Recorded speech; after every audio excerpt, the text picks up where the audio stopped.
Hello po mga kababayan, ka-business ka-papi, mga kalingap, magandang buhay po. Muling nagbabalik, Analisa Reality Vlog. Ngayon, meron lang akong gustong i-share sa inyo. Kasi alam naman ho natin yung issue na meron pong, yung ex nga ni Bong, na hanggang ngayon hindi pa nakaka-move on. Kaya pagpasensyahan nyo na rin ho kami na eto, gagawa rin ho kami ng aming reaksyon patungkol ho rito. Ako naman ho, mayroon na akong ilalagay na video clip nila Pinuno Ka Business. Kasi po naghahanap ako ng proof kung alin bang parte doon na hindi in-entertain si Clarissa. Hindi, yung time ba na nandoon siya sa ka-business, ibinaliwala ba siya? Paano ba siya trinato ng ka-business family? Para ngayon ay maging ganyan siya na gusto niyang hatakin pababa ang ka-business family, higit sa lahat si Pinuno Ka Business, at gusto niya talaga si Bong magbalik sa kalsada. Yung alam niyo na yun na ayaw niyang gumanda ang buhay ni Bong. So yung sa karutong po ito nung galing sila sa airport pagsundo sa kanya. Kasi hindi ko ito nagawan dati ng reaction, pero ngayon ito babalikan natin kasi siya rin naman ang hindi makamove on. Binabalik-balikan pa rin niya yung mga nakaraan na. So ang kontra namin dito is ipapakita namin sa inyo para doon sa mga bago pa lang ho sa ka-business na hindi nyo na panood yung iba ang kwento ng buhay na to, kasi baka mamaya magpa-flash lang sa screen ninyo. Ay ito pala, ganito yung si ka-business, mga ganon-ganon, yung paninira sa ka-business. Baka yun lang ang maririnig ninyo. So ito pong ipapakita ko sa inyo ay kung paano nila tratuhin ang bisita. Higit sa lahat, itong nagpanggap na mahal niya si Bong, na nag-reach out sa ka-business family, at ngayon po ibinabaliktad na ang ka-business family sa kanyang binagawa. So ayun po, pagdating nilang galing airport, ay kumain, nag-asikaso sila Mrs. Ka-business. Meron silang pinagsalo-saluhan.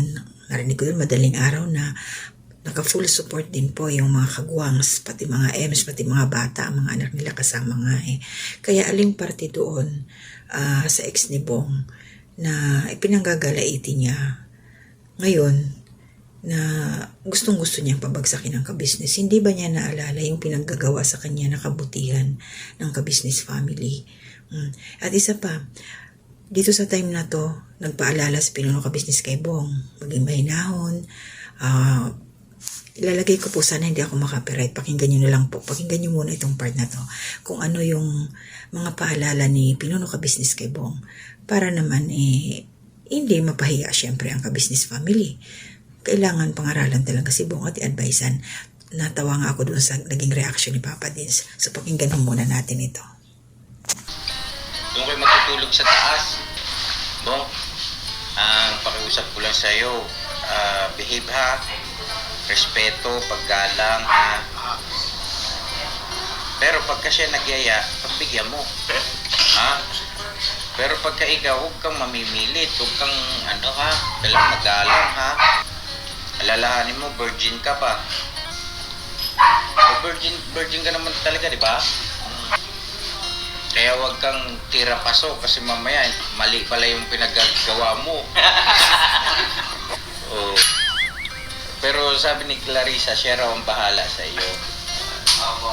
Kaya antayin mo na lang. At least hindi ka pa mapapahiya. Tsaka hindi ka mawawaw mali. Diba? Oo, mali. Hindi, ibig kong sabihin yung bang siyempre lalaki yan baka mamaya ay pagparamdam ka kay Clarissa na alam mo na, tapos hindi niya gusto, pangit, diba? Kailang behave ka lang, no? Hayaan mo na siya. Okay? So yun mga ka-business, narinig nyo na maging yung respeto, tinuro talaga, pinaalala ni Pinuno Ka Business.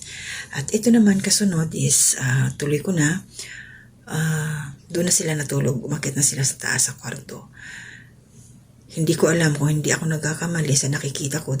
Sa ngayon lang ng mga upload nila kay Papa Dins yata room, yung ipinagamit nila Pinuno Ka Business, nila Mrs. Ka Business sa kanila kay Bong. Nakita niyo yung pag-aasikaso, mga ka-business. Nandoon si Mrs. Ka Business, aligaga, inasikaso yung mahigaan nila, si Bong doon sa lapag may extra foam, tapos ayun, si Papa Des nagbuhat pa ng kutsyon. Ayun, ibig sabihin sobrang welcome. Sobrang welcome. At inunawa silang dalawa. Inunawa. Alam na natin ang ibig sabihin nun. Tapos kung maririnig nyo yung kwento, sumatotal, hindi pala nahiga si Bong dun sa lapag. So, magdamag daw sila magkatabi na nagkwentuhan, nagtitigan. At try ko rin hong maglagay ng konting clip. Sana po, iniwasan ko rin talaga yung copyright. So, if ever po may mga muted part, makikita nyo na lang po yung mga actions nila. Yan. So, maraming salamat po sa suporta. Basta yung sa akin, ang purpose ko po dito ay para maipakita sa inyo na hindi pa nakakaalam kung ano talaga ang naging trato ng ka-business family sa bisita nila. Higit sa lahat dito sa naging ex ni Bong.